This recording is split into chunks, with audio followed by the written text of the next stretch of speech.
Welcome to the ArseBros Friday Arse. I know it's Wednesday again. Let's just get past that. We know why we're not going to do it on a Friday. It's New Year's Day. And I know Toby, who's joined us today, it'll be the day after New Year's Day for him, but it doesn't matter. I'll be too hungover probably to even look at doing a show on fucking New Year's Day. So yeah, we'll move past it. We'll probably be back to normal the week after. I'd like to welcome Steve. Welcome back, mate. We love you on this show, mate. How are we doing? Yeah, not too bad. Saying everywhere's fucking tier 4 now, so yeah, it's fun over here in the UK. Really fun. The shit tier systems. Yeah, kids back to school next week as normal. Worked that one out, but we're here to talk about the football anyway. Yeah, that's it. And we've got a good one to talk about, to be fair. We had another win. It's nice. A couple of weeks.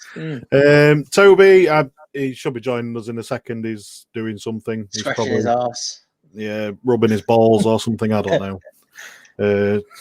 Along them lines anyway. But yeah, we'll get into it, shall we? We might as well get started out. I'm just going to look on my other screen because I just do. We'll get on to it. Brighton game. What did you think? Scrappy performance, but I wasn't that disappointed. I mean, I think first 15 minutes we were very good. For most of the second half, decent. That 25 minutes, sort of the end of the first half was what just happened to your hair? Your hair just glitched on my screen. 1 minute it's there and then it's gone. That's fucking weird. Can't hear you either. You're muted. Right. Unmute yourself. I had a haircut in that time. Anyway, moving on. Yeah. No, I thought all bar about 20-25 minutes in the first half. I thought it was a decent performance. You know, we've gone there in recent years. We've lost. We've lost against him the last couple of times we've played him. Yeah. So yeah, scrappy. I think it was quite conservative from us, to be fair. Mm-hmm. Like you're saying, like scrappy, very conservative. Didn't really want to open up too much in the first half, definitely. And then they sort of changed the shape, didn't they, as well, within 10-15 minutes of playing against us? Yeah. You know, they reverted into. I thought it was quite a low block from them. You know, because they had three at the top at one point, and then next thing you know, someone's dropped back into midfield, and then one of the midfielders dropped back into defence, and it started going. You know, they was playing that low block that teams seem to play against us and have quite a lot of luck against us lately. Yeah. They just wait for us to tire out. I think that's what it is, and you know, we didn't start as quick as we did against Chelsea. I didn't think we were going to. I don't think you can against teams like Brighton, just because they will be expecting that. I was pleased with the performance. All bar. Aubameyang. We'll get on to that. I was pleased with the performance, to be honest. Toby, welcome. You finally turned your video on. You're doing your John Wick. How we doing, mate? You all right?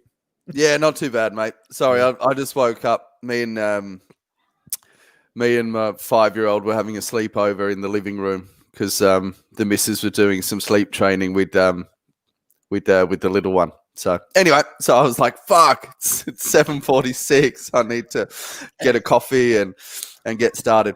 But for the game, I found it a bit of a difficult watch, this one. But I think that was really almost expected, because I think we emptied the tank, you know, against Chelsea and really got up for that. And like Steve was saying, I think the start was quite good, but you know, after I feel like we tired and maybe they made a tactical tweak, and then it really turned into one of those games that we've been watching for the last couple of months, which was just fuck. You know, are we ever going to score? Yeah. But I think there was more to this game and a bit more confidence that, you know, I felt like it was going to come, but it still was a bit of a slow burn, wasn't it? Yeah, definitely. I'm just going to do this quick. Steve, what's that all about? Get out your mum's room. It's creepy. Right. So I'm not in my mum's room now. So Box. When was it was Boxing Day, wasn't it? Chelsea. So because the kids were around, my brother's kids, they were in here on the Switch and the Xbox, and stepdad was downstairs watching TV. So I was like, right, I'll go in my mum's room, do the podcast from in there, watch the football in there. Yeah, Kieran's always popping up, asking about my calendars and well, I don't know whether he means my Arsenal calendar or he wants me to do him a 2021, with the old scarf. But yeah, so that's it. I just saw it pop up and I thought, what's all that about? Sorry, if anyone's listening on audio, Kieran says, afternoon, guys. Steve, get out your mum's room. It's creepy now. So I didn't even know anything about that, but yeah, well, that's why Steve's explained it. So that makes sense now.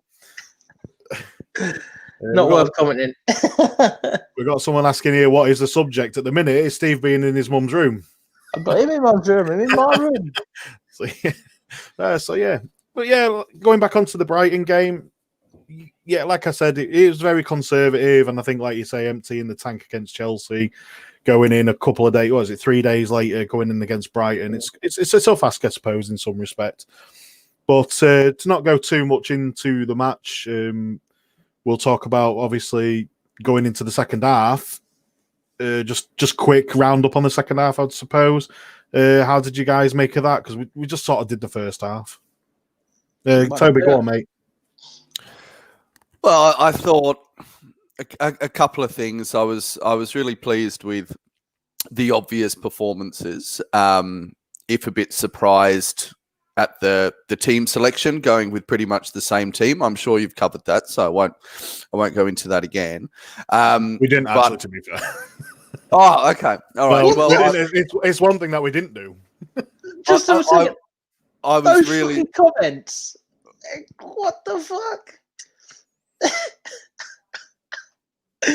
Oh, sorry, Toby. Oh my god. Yeah, I think is it Motaz Hayek is having a bit of a this motherfucker. Yeah, we're I think he's having a bloody spasm in the chat, so we'll leave him to it. Anyway, sorry, Toby, mate, we're interrupting you. Crack on, buddy. No, that's all right. I've got no context because I'm not seeing the pop-ups, so I've got no idea what's going on. But anyway, yeah, I was quite surprised with you would just logically you would think there would be greater rotation. So what Arteta's obviously done is he's sticking with a formula that he thinks will work. And because we've been so poor previously at creating anything. So I just thought I'd add that in. I was quite surprised that it was effectively the same team bar Aubameyang. Yeah. But what I absolutely loved was for the goal, if we are talking about the second half, was the desire from Saka to effectively create that for himself. That was pure willpower and will to win, to drive forward like that, and driving and turning off his weaker foot as well. He's doing a very good on the right-hand side. And dare I say, putting Pepe to shame a little bit because of his all-round game. So I absolutely loved that. And, the little square up for Lacazette was awesome, after driving into the box. I thought Lacazette was being typically too slow. I thought it was on a plate for him where he could have put his foot through it. But we obviously cannot complain about the finish because he used the two defenders as a training pole, and just curled it round, and the keeper had behind him, didn't he? Yeah. So I agree with you. I thought it was going to be like probably a first touch shot. It's coming into him. I thought he was just going to shoot straight away, but he didn't. He took a touch, and then went and curled it into the bottom corner, which again we can't complain. At the end of the day, it's got in. No, that's right, and it was brilliant. But that's what I've been saying over the last few weeks is pace and space. So opening up those finishes where really all you've got to do is side foot.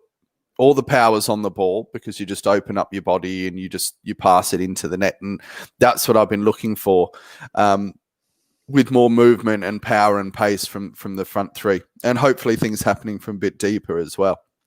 So, no, it's really good to see. Yeah, a couple of squeaky bum moments. I thought, maybe that's just us as Arsenal fans at the moment. No, Maybe I agree. wasn't There as was definitely a couple of squeaky bum moments. So I can't agree with you more on that one. I think Leno commanded his box really well, to be fair. So it's so He yeah. provided one of those moments, though, didn't he? With his little little I keepy up. thought he was I thought he was under control with that keepy uppy. Oh, definitely. He looked in definitely, control. He didn't look but panicked at all. at the same time, you just think, "What the fuck are you doing?" Yeah. Like, head in hands moment. But yeah, dealt with it well. I think Arsenal tweeted it out or put it on Instagram earlier on. You know, just sort of getting that back to the fans. Just yeah, he divides opinion, but I like him. I like him, and I think anyone that questions his skill with the ball at his feet, just watch that clip. It's lovely. He comes back to him, flicks it up, flicks it, getting bang over. And the clearance from El Neni when it got out was decent enough. That was the only part when that I was still head in hands was as soon as it dropped to El Neni after he cleared it. And El Neni had a couple of squeak bum moments, didn't he? Yeah, no, I think Toby summed most of it up. I think the second half we did everything that we had to do and did it better than we did in the first, I think. And yeah, Lacazette with a sublime finish gives us the game, gives us the 3 points. Yeah, can I add one more thing about the second half? Some of the things that I enjoyed about it was the hard work right at the end. I thought Lacazette worked his whole off when he came on and improved not only our wide forwards game, but probably our central midfielders as well. And then the work rate of Death Row Records, it was really, really great to see how with more of an attacking midfielder like that. And I didn't know he had that in him because he was coming back from injury and I was concerned about his energy and all that. So to have that tenacity in there, and we don't want to mention the player that we don't want to mention anymore, but that linking style player that connects the forwards and the midfielders, you have to do your dirty work as well, and I think he showed that. So they're the things that I really pulled out of this game and really enjoyed. Yeah, it's refreshing to see, and I think we've mentioned it before, didn't we, as well, about Martinelli, coming back from injury, and he's just slotted straight in, and he's just gone hell for leather, But that's the thing, I suppose when you're that young, you still made a rubber of magic, aren't you, really, to come back from an injury?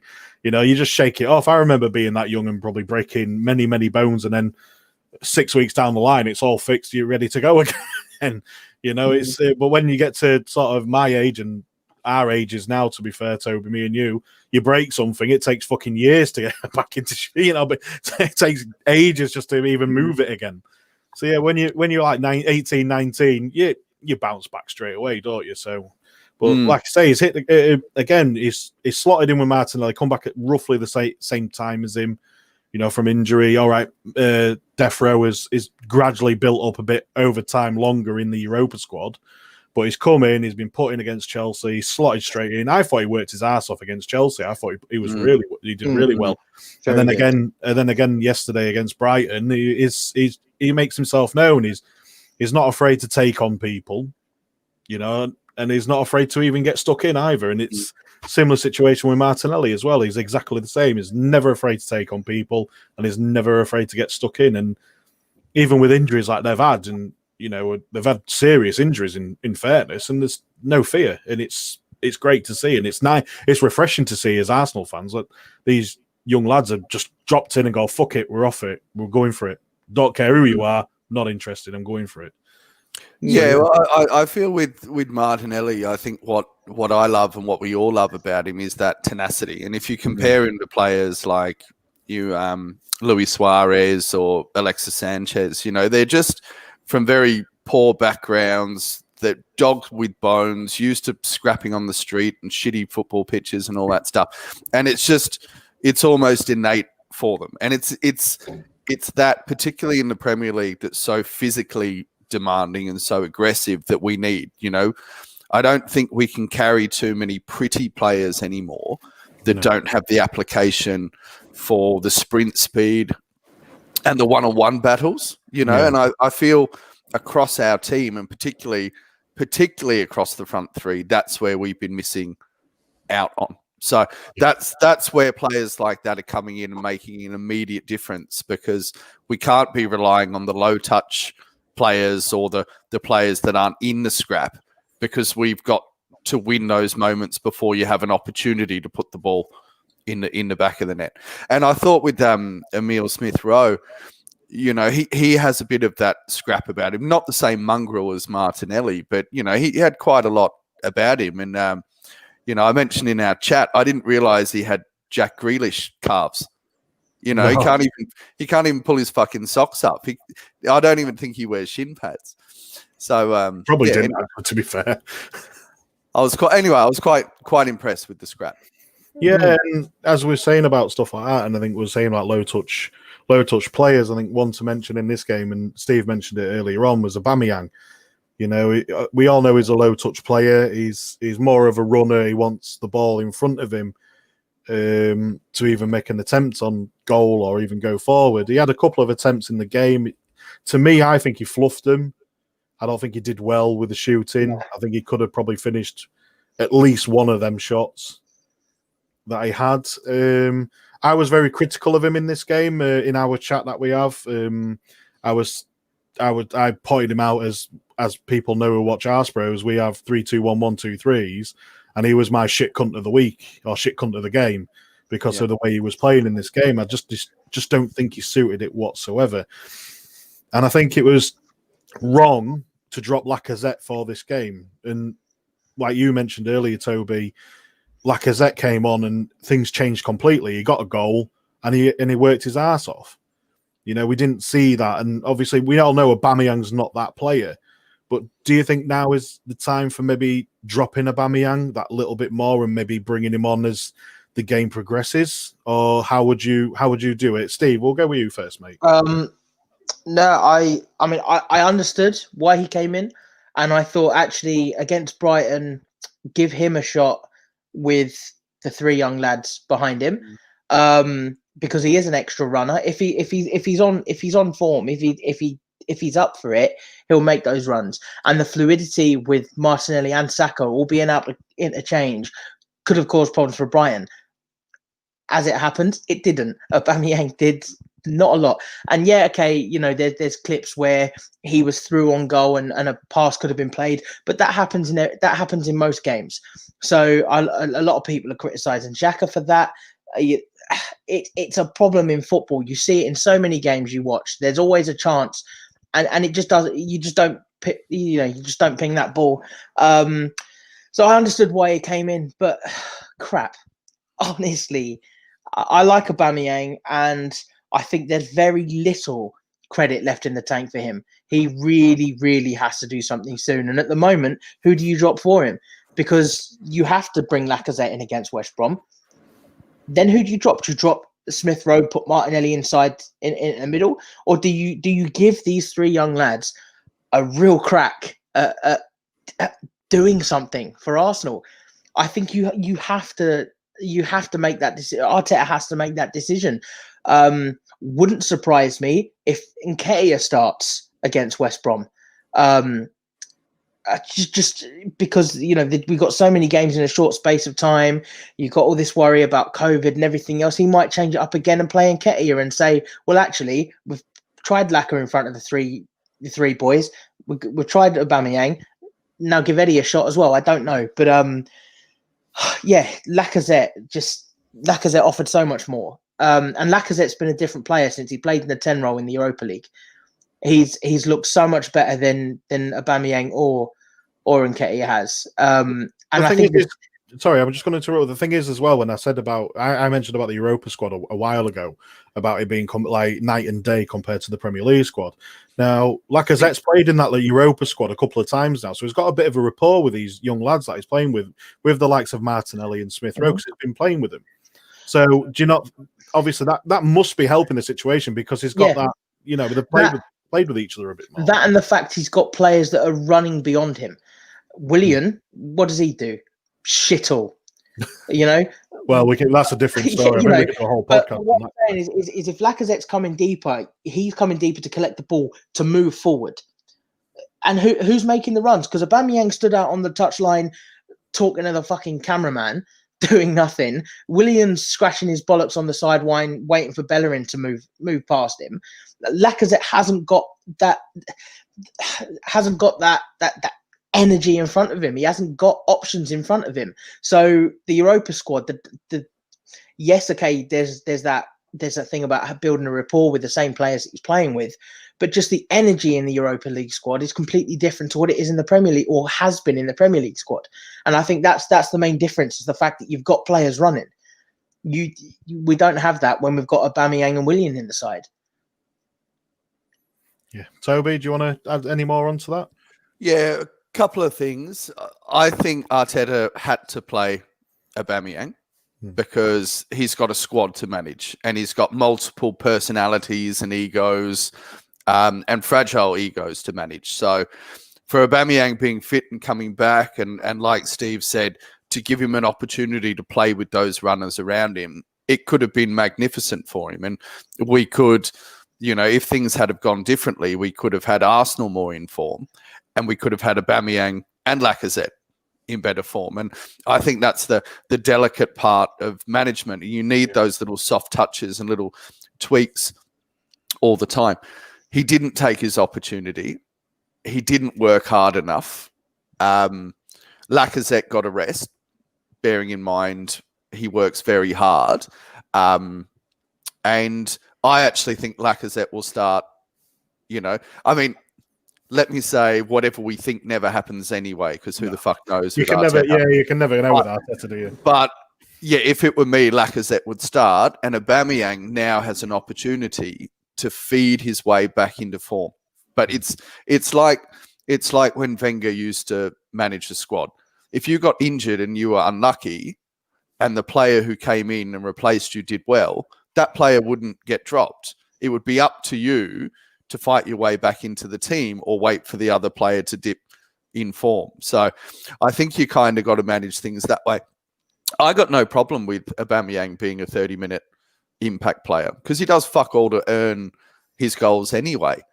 So if he can come on in a tired defence and the game's opening up, it's not a bad weapon to have. And I'm just pleased for Lacazette, because we've all written him off.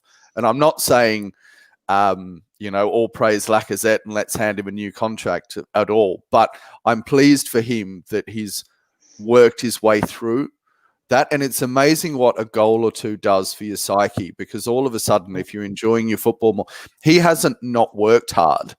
He's worked his arse off, but he just looks crap because he doesn't have that freedom of thought to create any space for himself or put his foot through something. He's always looking for that extra touch. So, for him to score, what is it now?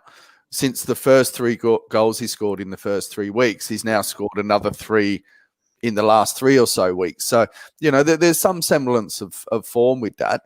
And what you're saying, Steve, with Eddie, I'm a big Eddie fan, but I feel like, that little opportunity that he hasn't really taken, and he needs to start earning that again through the cup competitions. Yeah. And I think that Lacazette, with a strong performance, Chelsea, 25 minutes, and I thought Arteta was late on his subs again, just for that little extra. 25 minutes against Brighton, and then the other game against West Brom. They'll have a couple of weeks break after this. So, I feel like Arteta will just roll the dice and maybe go with a very similar squad. And I'd like to see Lacazette up front with that. I think he's earned it. Yeah, I agree with you there. I think it's hard to drop Lacazette at the minute with the form that he's in. He's not, like I just said, with the form that he's in at the moment, it's going to be hard to drop in. And like we said about the 3 youngsters as well, unless they get a injury, in Martinelli, Smith Rowe, and Saka, you can't drop them either, to be fair, because they're playing so well. So I can't see Willian or Pepe getting in anytime soon, unless someone has an injury, if I'm being honest. I think hopefully they'll come in the, because we've got the FA Cup against Newcastle if it goes ahead on the 9th. So I think that is an ideal game to have Pepe come in. If Nelson's back, put him on the other flank. Nketiah up top, play whoever it may be in the 10 role, if we play a 10 role.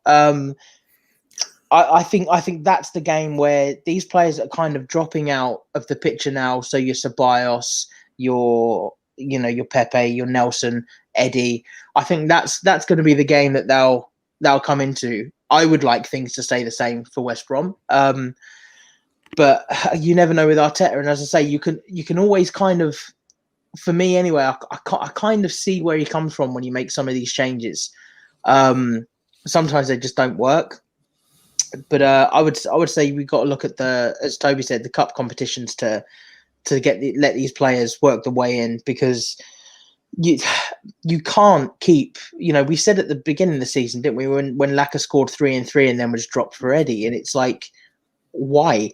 He's actually been all right. Because none of them were good goals, Steve. They were all scrappy. I get that, but it's it's that whole thing where yes, they were scrappy goals, but as a goal scorer, Eddie Nketiah is our weakest man. Granted, though, as you are a bit of an Eddie fan, hashtag chubby for the kids. Yeah, you just reminded me. We've got to get the banner up now. Here we go. Yeah, there we are. Just for you, mate. I think. No, don't worry, Steve. I'm with you on that. 100%. Yeah, I just think not in a dirty pedo. No, big bloody jacket opening up in a park type of way, but meaning. I'm all in. I'm all in. It's our way out, and that's the strength of this squad. What I like about Eddie, and I think when did he last play? It was a game before Chelsea, wasn't it? I can't think, but he started, and you can see exactly why Arteta goes, because he does close down the defense. He closes down the last man. And Lacazette doesn't. Lacazette's completely opposite. He comes in. Martinelli at the moment, though, and Saka are both closing down that last man. So it causes a problem for Eddie, because if he's being picked on his work rate in the final third, closing down the opposition, making things hard for the goalkeeper, then Martinelli and Saka, if they're doing it, then Eddie doesn't have to come in, because other people are already doing that job and they're doing it better. It'd be good to have all three, though. I mean, I realizing pressing isn't all the time, and that's the art form. But that is why, particularly when everyone was out of form, I was so in for Eddie, because you're absolutely right. Closing down that space and Nelson, putting the pressure on. Yep. I think, I mean, again, these two, as much as I like them, I've said a few times recently, I see them being around maybe 2 or 3 years as good squad options, but then I can't see them taking us to the next level. And I think there are better players out there that will be better squad players for us. But as of right now, Nelson could really, really excel. But he's now behind, he's probably behind Pepe again. But Nelson brings that energy we saw at the end of last season and at times this season, Europa League, and when he played a few minutes in the Premier League. He is up and down that flank, closing everything down, making a nuisance of himself. And that's what you want from a winger for most of the game. You want somebody to take on the last man. Pepe, as good as he can be, he doesn't do it. He does not do it. And I'm not even going to get started on Willian, because, well, it will be here all night. And that's the difference that these young kids are making. And it's a shame that Willock has. I like Willock, but I don't think he's not a 10, and he's not a deeper lying midfielder. So I don't see where he's going to get many minutes in the coming weeks, coming months. I think the problem for Willian is Smith Rowe coming in. He's dropped him down. Yeah, exactly. So's leaking things to agents. If those rumors are true, that's what's bugging him. I didn't hear that one. What's he been doing? Well, apparently Louise and William are the two that have been leaking stuff to William. I was on about Willock. Sorry. Oh, I didn't. I was Them confused two. then. Them two can do one. But sorry, Willock. You did say William. Did I say William? I apologize. I meant Willock. Willock is not a 10. Willock, I would love to see, if we're playing a midfield three rather than like a 4-2-3-1. If we're playing a midfield three, having Willock and I don't know, maybe a Ceballos or a Party in front of a deeper defensive player, because Party's not all out defensive midfielder. But if you were to have Party sitting in front of a back four and then like a Willock and a whoever in front, I think that's where Willock would play his best football. But in the system we're playing now with a 4-2-3-1, I don't think he gets in. No, Cory? I think it's true. Hey, right. Welcome, Cory. How are we doing, mate? Thanks for joining us. Yeah, no, better late than never. Yeah, well, by all means, mate. If you're busy, you're busy. That's how it works, isn't it? I'm here now. So what are we talking about? We're just finishing up on the Brighton game, mate. If you want to add anything quick, by all means, the floor's yours. Okay. Slow start. Good substitution. Lacazette should have started. I've been critical of Arteta for dropping players when they're sort of having a run of games, scoring form. So stop doing it. You know what I mean? But yeah, and I also thought even without the scoring, I feel like Lacazette was quite important for bringing Martinelli and Saka into the game, because he does drop deep and collect the ball and distribute it and whatnot. Whereas Aubameyang, he wants to get the end of things. So I think that's something Arteta needs to think about in terms of a system that actually works. And I think Lacazette and what he does is important to that and bringing the best out of the sort of the other forwards. So, but yeah, Lacazette, come on, good goal, grinded out a win. Wasn't pretty, but another 3 points, and on we go. Always pretty, mate. Other, let's face it. Exactly. Sometimes you got to have a 4, aren't you, to get to a 10.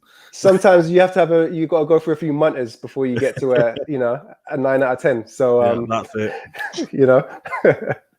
That's it. Right. Well, anyway, we'll get on to the upcoming game, West Brom, which is on the 2nd of January at 8 o'clock kickoff. What? Why is it so late? Oh, fucking! I hate these 8 o'clock kickoffs. I don't understand why it's on so late. It's not as if anyone's going to stadiums anymore, is it? Really? Yeah, everything's you might as well being stick it all on at 3 o'clock. Everything's being televised, and all of a sudden now nobody likes to utilize the fucking red button, and have multi games on. Everyone wants to have it fucking Amazon Prime. Brilliant. They have a whole show. You can watch all the games, all the goals on the same screen, or you can choose which game you want. But Sky, BT, no, we got to stagger them and fuck it up for the fans that want to watch a 3 p.m. kickoff. Yeah, this is it. So we've got West Brom next then. They just lost to Leeds. They got absolutely battered. Yeah.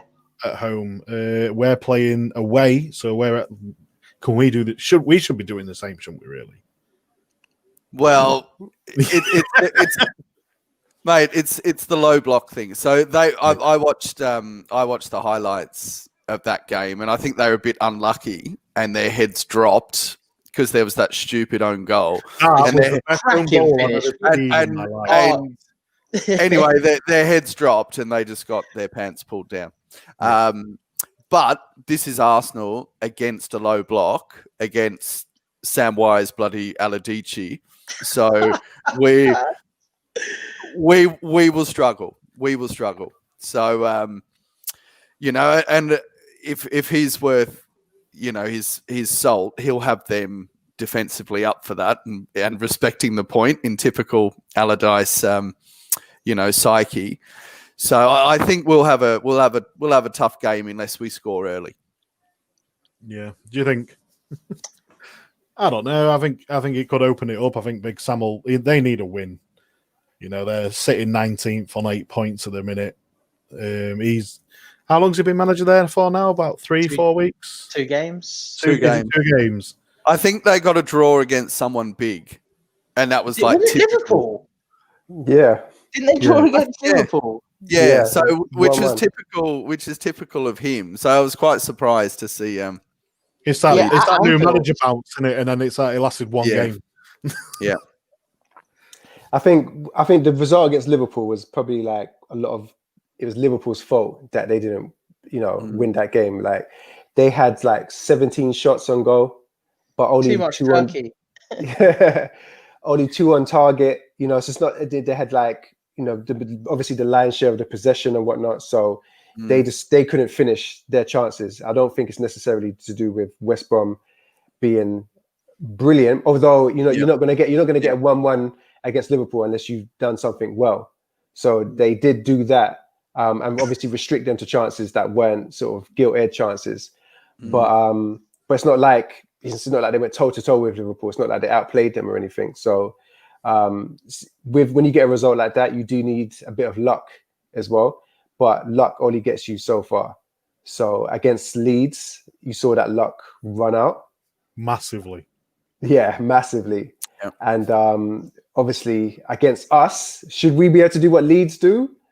Not really, because Leeds are probably the most entertaining team in the Premiership this year. They play with freeness, with the handbrake off, and we don't play like that. So no, we're not going to beat West Brom 5-0. And they run so hard, don't they? They do. To be fair with Leeds, they're only sitting 3 points above us now at the minute. Yeah, they're inconsistent, aren't they? Because they can beat big boys and they can blow teams away, but if it doesn't work for them, they drop a few points as well. Yeah. So when you're a team like, if you don't have the sort of the quality, especially at the back, then you're going to have some results that don't go your way. But their philosophy never really changes. No, they always seem to play the same every game, don't they? It's never changes, does it? The whole persona around the team and everything else just never changes. It's all or nothing every game. That's the problem we had with Wenger, wasn't it? Though, all or nothing. Well, just nothing ever really changed. Some games would go out and would win 3-4, 5-0. Leak a couple, maybe 5-2, 3-2, whatever. Other games would get stuffed 5-1, 7-3. Fucking 8-2, I think Leeds are they do remind me very much of that sort of 2010 to 2015 Arsenal, just very attack minded.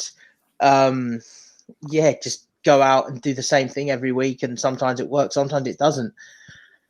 But that's a fair point. That's a fair point. Yeah, I think if you look at teams like that, like.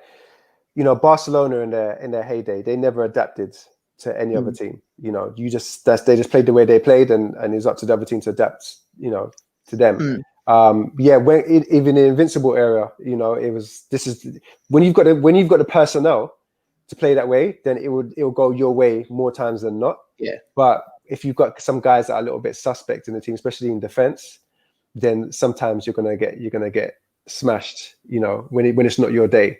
Marlon Abue, Squillaci. Yeah, exactly. But I like that philosophy of football. I don't know why we're still talking about Leeds actually. It was why I was about to say to get back on to West Brom. Yeah. I was letting people finish what they was going to say, and I'll say, right, getting back onto West Brom. Yeah. I don't really know too much about them, to be honest with you. All I know is obviously they got absolutely battered last night. Sam Allardyce is now their manager. I know Kieran Gibbs plays for him. Does he still play for him? Yeah. He's captained quite a few times. God, I thought he was like 80. No, Kieran Gibbs ain't that old.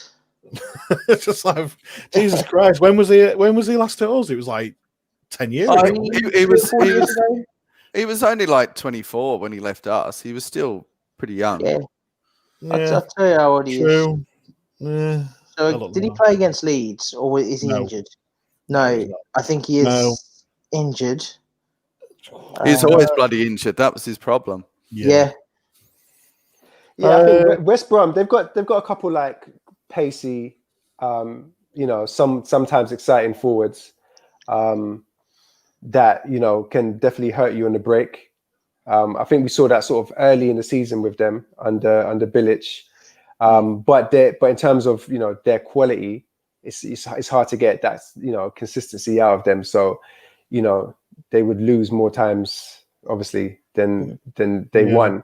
So they're not a great team. I think they're still lacking quite a bit. They probably will be relegated, even with Allardyce there. It's definitely a match that we should be winning. I think the result against Liverpool, like I said, there's a bit of luck there. There's a bit of new manager bounce there as well, where they you know, everyone just runs a bit harder and tries a bit harder for the new manager. But that's obviously over now. They're back to reality. So I expect us to pick up some points here. I think we'll win comfortably. I do. I think we'll win 2 or 3-0. Yeah, and that whole Allardyce thing, it's done now. You know, there was this big thing of, you know, Allardyce used to pride himself. His whole career was based on being able to get results against Arsenal and Arsene Wenger in particular. But those days are done. We've beat Allardyce's teams quite a bit of late. So he's an old style manager, isn't he? In a new style game, it's just not going to work anymore, isn't it? Yeah, these teams will all sort of look to him to kind of like stabilize the ship, as it were. And it's funny. I would disagree a little bit, because I would say there's plenty of teams playing in a low block, waiting for a mistake and to play on the break now. We've kind of got like a bit of a half or a 2/3, 1/3 thing going on with the Premiership at the moment, where teams really are, you know, because there's the gulf in class and finances and all that stuff. I would say there's a few teams that make a habit of sitting back and absorbing and just being tough. You know, you've got Burnley still play that way. Sheffield United still play that way. I dare say West Brom will be playing that way anymore that I've forgotten. So I feel like it could be a bit tough for us breaking that down. And sorry to take over your show, Scunny, but in terms of the... go for it, mate. You go for it. In terms of the lineup, what does everyone think we will do? You know, will we redline a few of these players that we're managing back into fitness because that's what's working? Because I certainly don't want to see us going back to, you know, let's cross 57,000 times and try and score a headed goal. So, you know, throwing it back to everyone, what lineup would you be expecting? The same. I would expect the same, with perhaps Aubameyang being shifted on the left and Lacazette being brought in. The fact that Aubameyang is club captain, I think Arteta will play him. I don't think he should, but I think he will. And I think either Smith Rowe or Martinelli will get dropped. Rested, Steve, not dropped. Rested. Yeah, yes. I don't think he will. And I hope not. This brings me on to a comment that Russ Morgan made earlier on. It's Auba deserves to be dropped, but does Arteta have the stones to drop his captain? I would drop him for this game. I really would. I would actually seriously get to that point where I drop him, and because you can't replace Martinelli at the minute. No, because he's doing an absolute job. You can't replace any of the three. No, you can't, and I honestly don't think you can replace Lacazette at the minute. He's 2 for 2. You know, he's the only person scoring goals at the minute, really, if you think about it, as our striker. So you can't drop him at this moment in time. I just feel like if anything's going to change, it'll probably maybe in defence. I don't know if Gabriel's back. He's out until FA Cup, I think. Is he out till FA Cup? But that's the only change that I would probably assume that would happen. I can't see any other changes. I think. Sorry, excuse me. Xhaka and El Nene will probably play. Maybe Ceballos instead of El Nene because he hasn't had the best couple of games lately. But that's the only thing. I can't see that front line being dropped at all. Go on, Cory, mate. Well, first of all, just going back to what you said about people playing a low block and whatnot, I think there's a difference between playing a low block and counter-attacking and playing a low block and long ball in it. And Allardyce was known as a long ball merchant. Whereas those teams that you mentioned in terms of Sheffield United and whatnot, they counter, but they will counter quickly on the floor. with, you know, some pacey players, whereas Allardyce was renowned for just hoofing it. So I think that's the difference between sort of Allardyce football back then and where we are right now with those other teams that do play counter-attacking football. With regards to the lineup, yeah, you've got to keep it the same. Obviously, Aubameyang was back fit and he was very quick to put him in. Even, I'm not going to lie, I was sort of eager to see how Aubameyang would look with a Saka and a Martinelli and a Smith Rowe in the side. So I can see why Arteta did that. But in that first half, I quickly realized that we needed Laka, who was sort of like keep holding the ball up and actually bringing the other forwards into play. That was needed. We missed it a lot by having Aubameyang up front. So I think that if Arteta saw the same thing, then Lacazette starts in place of Aubameyang, but you keep Martinelli because it's not just about who's a better finisher and whatnot. Martinelli's bringing a lot of energy and enthusiasm. He's always running, he's always moving, and it's rubbing off on the other players as well. So I think you have to keep that in the team. Yeah, Definitely. look, I agree on all those points, but I just raised the fact that, these guys are coming back from injury. And what's the risk versus reward if you're overplaying those guys and you're redlining them already and risking another injury? I'm not saying that's what we should do, but the three games in 9 days or 3 games in a week, that's a risk for those players, particularly Martinelli and Smith Rowe, both long-term injuries coming back. Then you've got Saka, who's redlining, I think, the work rate that he puts in where he's cramping up towards the end of every game. I'd hate to see a hamstring go pop.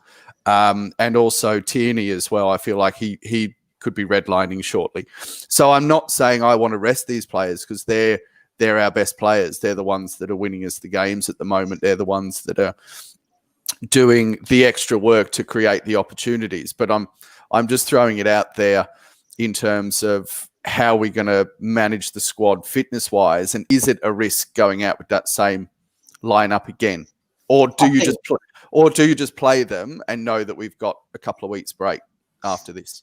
Well, we've got the FA Cup after this, so I think that's what I was just about to say. I think a lot of those players will be rested for the FA Cup, and we might see, as I said earlier on, we might see Eddie come in, Pepe come in, William,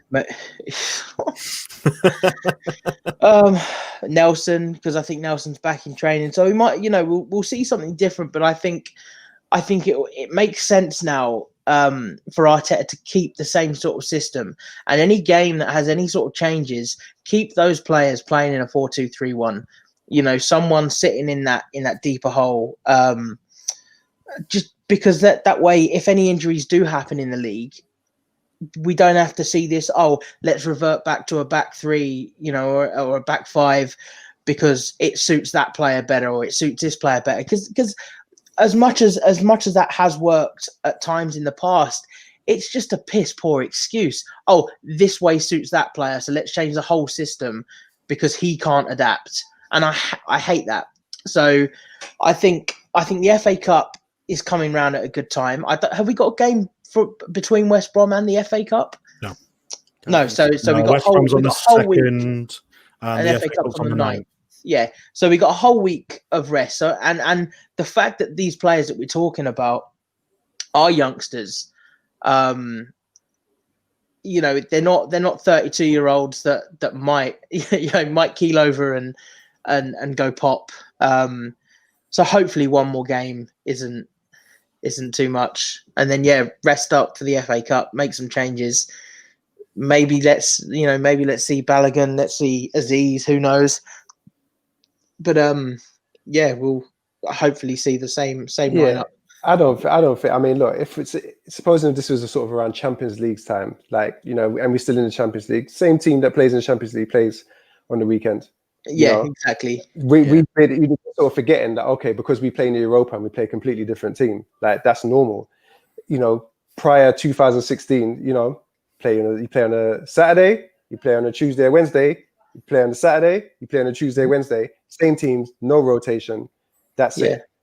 And even around sort of this time where it's critical because we were trying to build up some momentum, you can't really afford to drop the players that are like doing bits for you. You know, it's like, all right. With a Saka, it's like, you know, you give him some time off in training if you need to, but he's making things happen. You can't afford to drop him. So you reckon I'm overstating the injury risk? Maybe just a tad for me. Maybe just a tad. No, I'm happy with that. Like that's why I raised the discussion, because that was. I think it's a valid point, and you know, perhaps if these three would have come in before the Chelsea game and they're now on their fourth or fifth game, I think it's even more of a worry, because you say, you know, Martinelli picked up that knock in his first game back and everyone shat themselves. Turns out he's fine. You know, Smith Rowe, as you touched on earlier on, one this week. This game's gone and it seems to be all right. Yeah, I think a lot of these are just stingers, you know, whacking the shins and, you know, a clip to the knee. Like and it's you, mate, these youngsters are made of rubber and magic. Yeah, and Smith Rowe, I don't think his injury was I don't think he was out for that long. I think it was only a few months before he was back in full training and playing with the under-23s. Because I remember he played for the unders earlier on the season, and he only missed a couple of the games at the back end of Huddersfield season. So I don't think he was out for that long. And again, you know, yes, he's a youngster, but he played six months, or was it a full season of Championship football with big burly men? So I think he's fine. Saka, maybe, you know, he doesn't look like he's going to burn out. He just keeps on going. But yeah, I think this game will be fine, and then I'd like to see them rested up against Newcastle. Yeah, I agree with you. But I did like Why Not Sentiment's comment here. Don't sleep on Allardyce at Bolton. Yeah, Kocher, that team was on fire.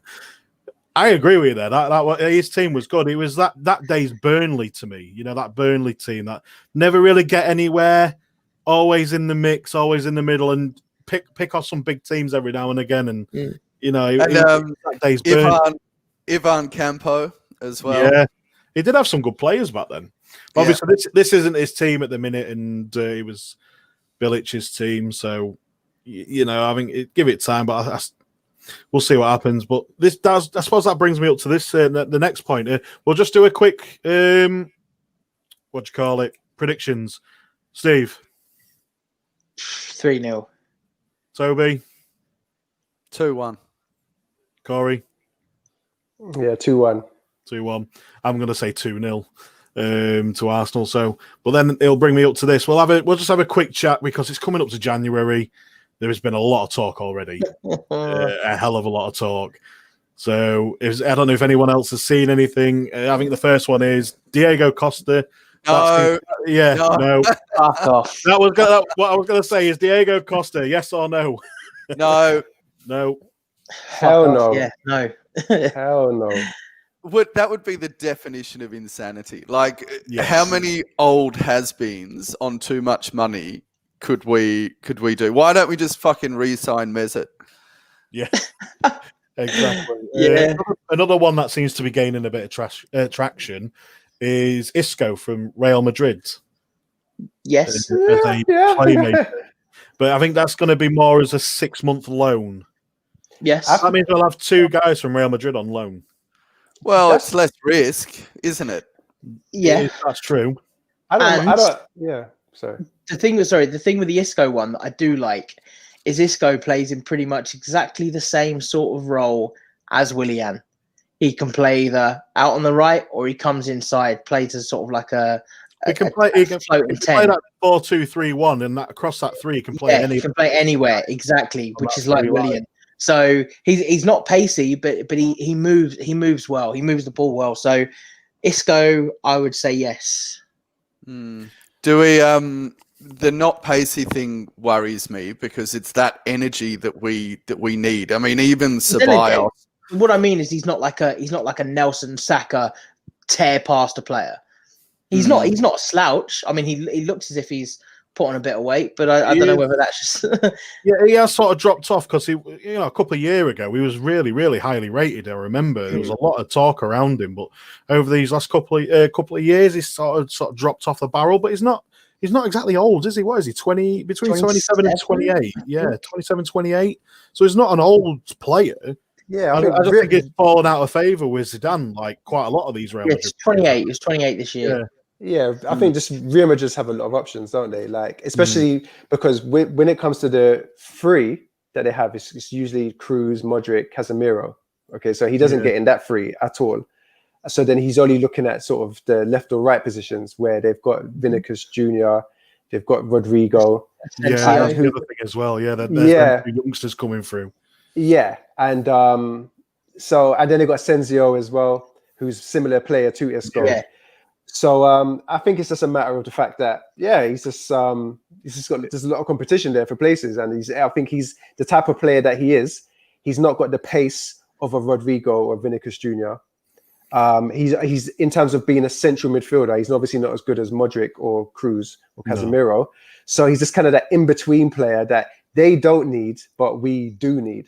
Possibly, yeah.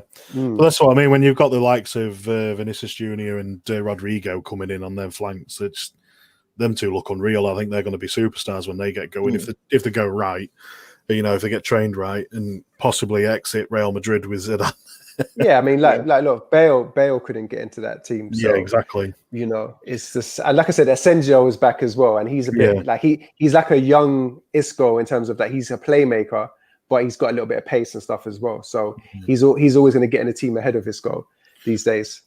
Definitely, but there's also we're quite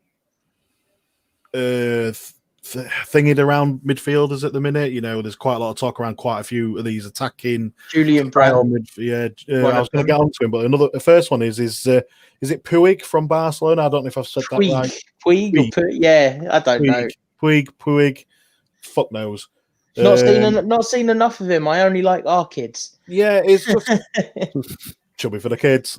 But yeah, it's just another one. Apparently, he's out of favour at Barcelona at the minute, but he's under. Is he 21 or under 21? I'm sorry, Koeman destroys clubs. Yeah, Koeman doesn't have a clue. This is a guy that went into yesterday playing fucking Martin Braithwaite, who couldn't even get into the Middlesbrough side at Barcelona. The only reason Barcelona signed him was because they were down to injuries and they wanted to pinch him from Levante or wherever he was at, and they didn't have a say in it, and it was a real shithouse move.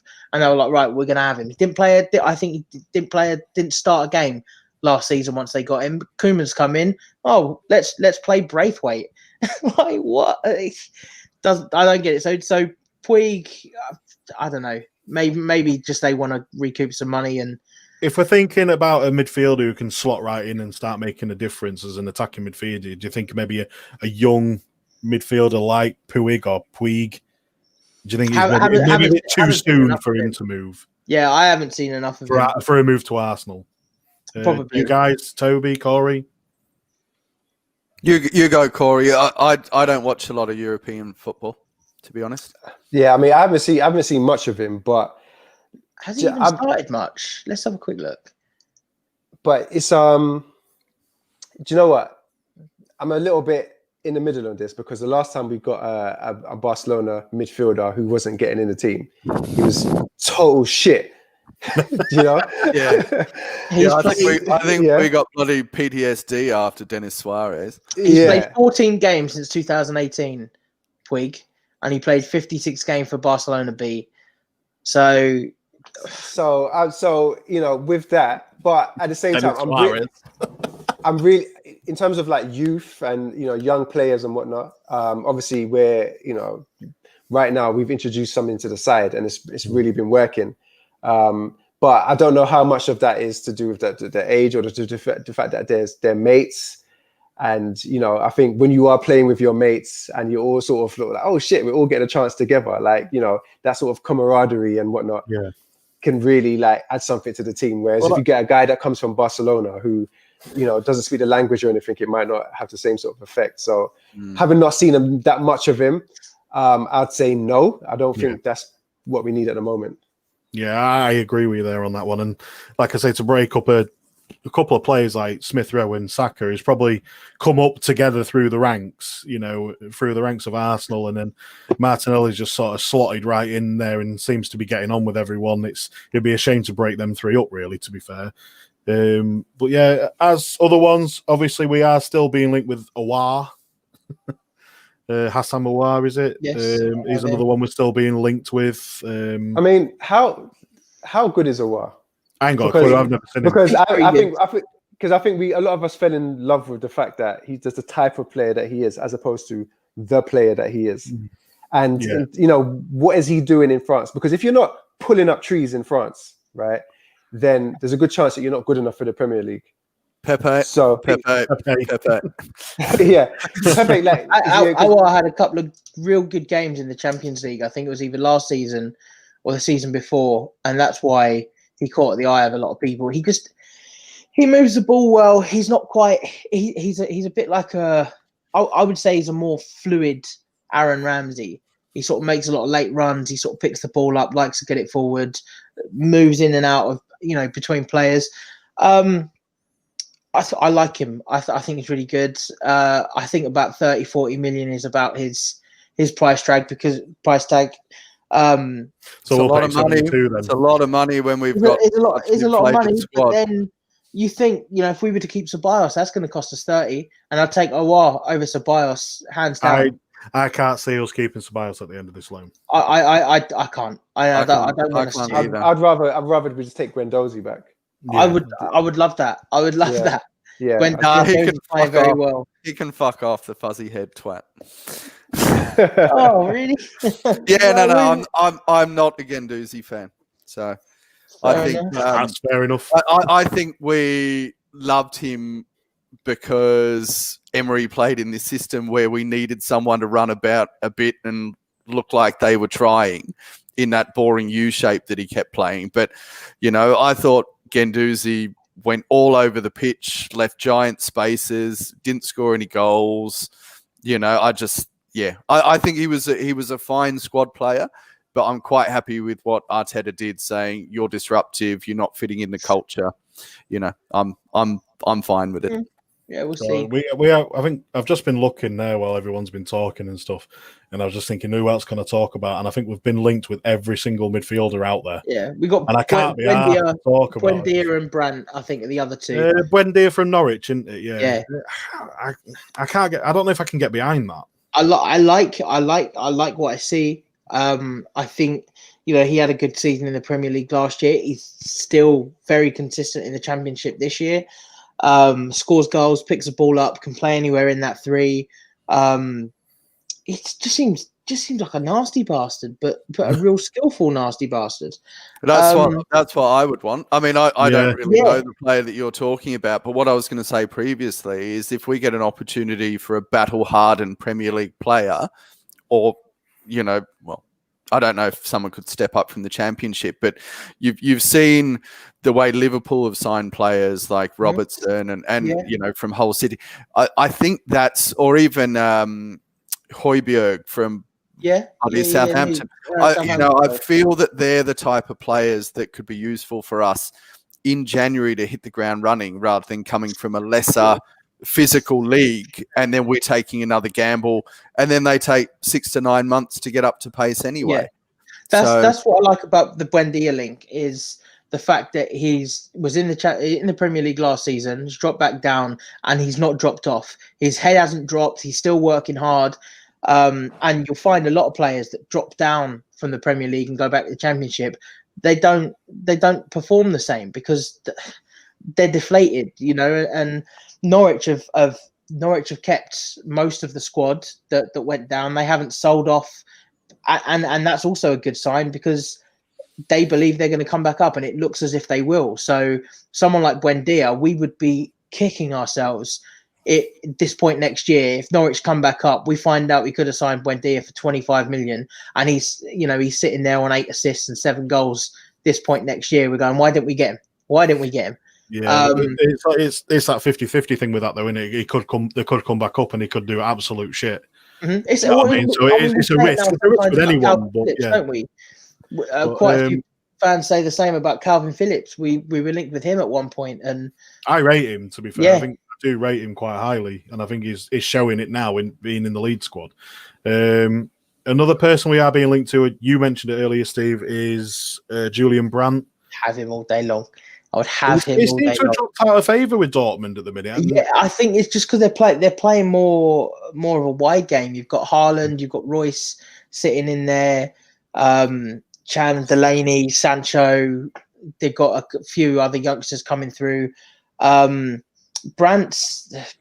I think he was injured for a while, but Brandt, I really like him. He was He's a beast at Leverkusen last season before he moved to Dortmund.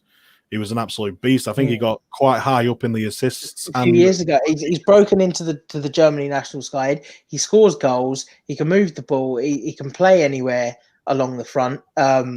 He's not slow. He's a big fella, but he's not slow. I really like Julian. I really like Kai Havertz. Like he's done nothing this year, and I would hate. I mean, as much as I really like Julian Brandt, I would hate for him to do a Havertz. But Brandt, I would love to see Julian Brandt at Arsenal.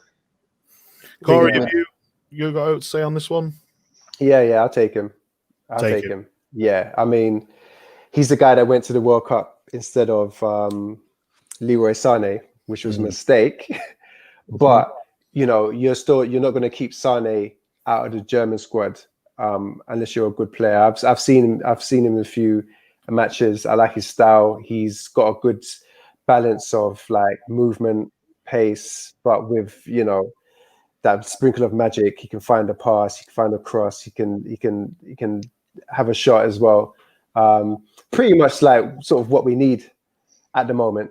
Some guy that can come in at number 10, but also play out wide if need be. So. Yeah. From what I remember him, he was quite often on the left hand side, wasn't he? So. Yeah, but the left hand side that comes inside. So in modern day football, sometimes you got to think about where would Bergkamp play if he was playing today. Interesting question. As now that we've sort of totally gone away from second strikers.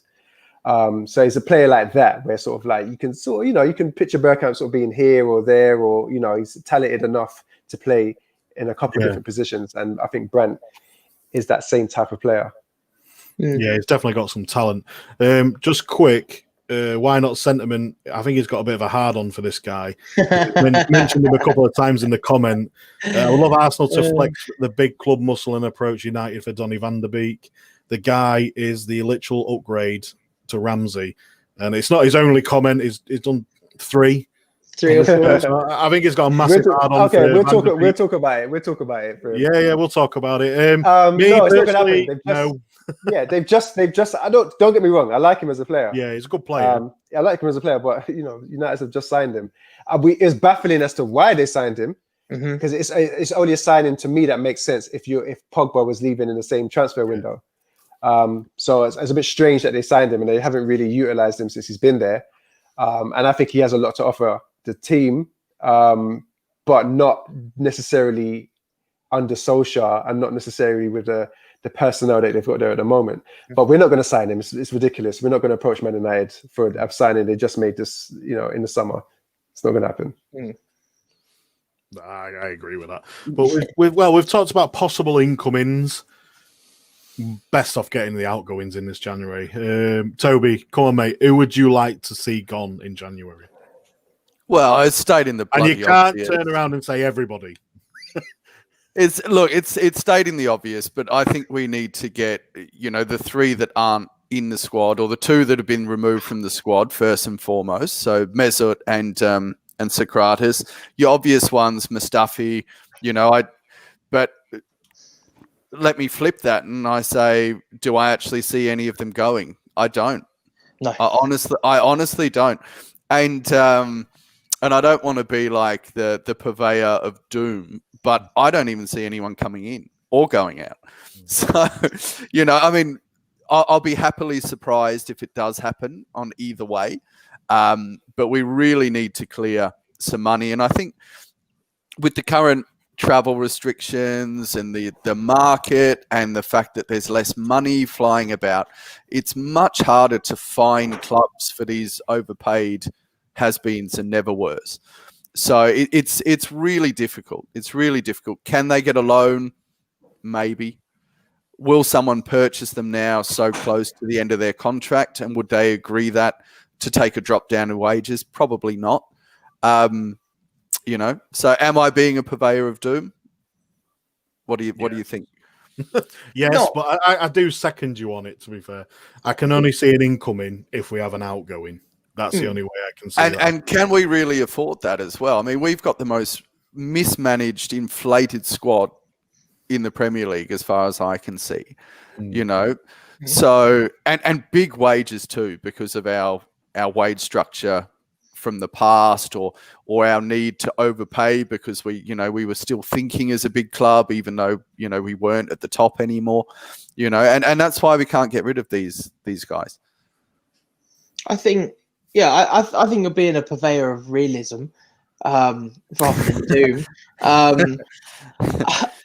I do agree. I don't see much happening. However, I think with some of the reports that the Cronkies are willing to sort of sanction more, sanction deals to back Arteta, and they understand the issue that we're in. It wouldn't surprise me if, because moan about the Cronkies and their flaws, absolutely, it's for another show, and I'm not trying to put any sort of praise their way, but they have sanctioned deals for Pepe, a lot of money, Partey, a lot of money. They sanctioned the contract for Ozil. We got players on big money, so it wouldn't surprise me if, let's say, we couldn't get rid of a Kolasinac, and Mustafi, as Socrates and Ozil in January, but a player came up that realistically we wouldn't be able to afford unless one of them goes. If they take the hit for 6 months and say, well, actually, if this player may be the difference between getting into a better position up in the league to recoup some of that money, then perhaps we can take, because I think our last lot of books were, was a quite a heavy loss. Was it not? The club was sitting on a loss. So it wouldn't surprise me if they said, actually, let's take this hit for 6 months. They're out in the summer. Let's try and make the best of what we can. But I don't know. Probably I'd love to see Kolasinac go, because I feel like he had something teed up and it fell through. There was desire. He was about to go back to Schalke, wasn't he? Yeah, so that's one potentially I could see. I could see happening. Socrates was about to go to Napoli. I think he was due there for 2 million. I think something broke down, probably wages. There's definitely a few, but at the same time, I think it really depends, because, as you say, there's not a lot of players that are going to be absolutely readily available. Are we going to get Torreira back?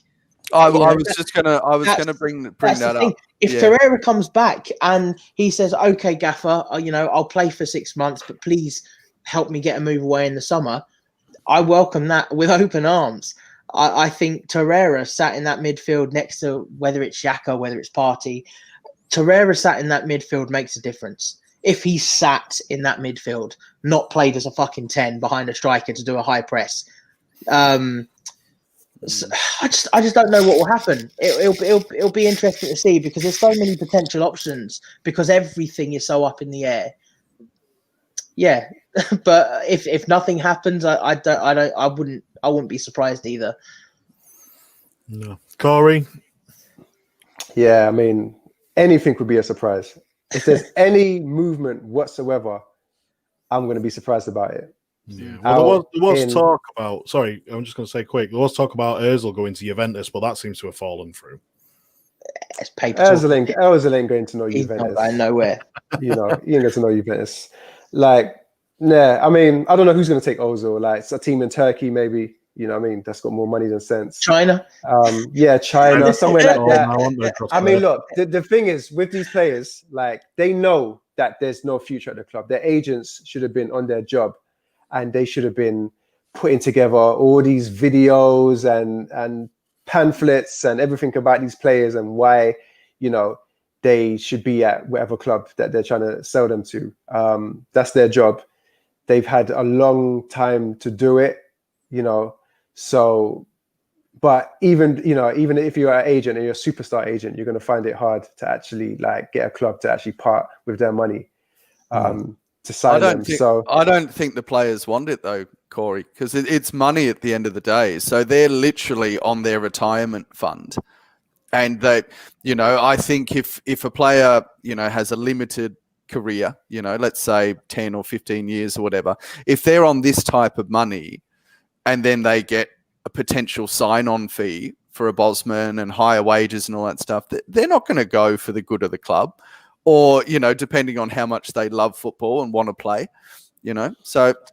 to be fair, I agree with you. I mean, it depends. I mean, if they've told their agents, don't worry about it, I'm good. I'm well paid here. I just sit out my contract. Then if they do have some pride and they want to continue playing whilst they can, then like I said, the agents should be on it.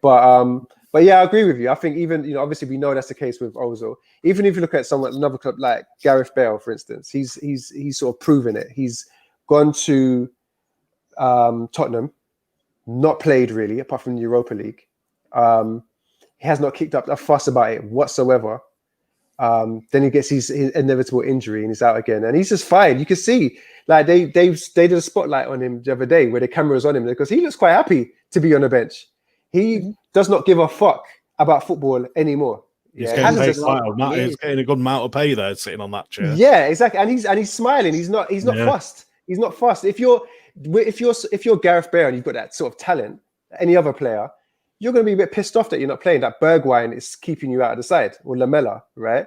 But he's just there. He's fine. Even at a new club in a new country or whatever, he has no inkling to actually want to prove himself or to win anything or to any sort of personal achievement. And I think probably a lot of the players at Arsenal are in the same place. Can't disagree. I mean, and I guess he's kind of won everything. I mean, he didn't play a lot of games, but he influenced a lot of games, and he did that all with Real Madrid. And Mourinho's a cunt, and he probably wouldn't play him anyway because he won't work hard enough. So he's sitting there with his pay packet, and maybe playing golf. I think his situation is a little bit, because he's such a big name. I think that he added something to the dressing room going there at Tottenham just to say, "Oh, I'm Gareth Bale and I'm here." And it's that kind of gives all the other players a bit of a lift and makes them up their level a bit more just because of his reputation. I literally think when Levy and whatnot did the deal, I think that's what they had in mind as opposed to what he can actually do on the pitch. With the guys that we've got, they're shit. Do you know what I mean? They're not. There's no incentive for any club to sign them unless it's out of complete desperation. Like they've been struck down with COVID. Half the squad is out of the team, and they need to sign somebody that can play in the next 2 weeks. And we've got a few available players that are good, are ready to go. That's the only circumstance I can see. Yeah. Send them. Right. Well, anyway, I think on that note, I think we've come up to that time. It is getting late here. I'm getting a bit to the point where I'm dying for a beer, to be perfectly honest with you. So yeah. Well, anyway, Happy New Year, fellas. Yes, you too. I know it's not till it's New Year's Eve for you. Tomorrow night. It's New Year's Eve for Toby, so he's at that point. Getting ready for it. Guys, we probably won't speak to you till then, so Happy New Year. Everyone in the chat, everyone who watches, again, Happy New Year. We'll probably see you before the FA Cup game. I don't know whether to do one or not before the FA Cup. I don't tend to do one before Cups. I might do. I might be feeling happy enough. Yeah. But yeah, again, so yeah, guys, thanks for joining us. Thank you for you three for joining me. Catch you in the new year. Happy New Year.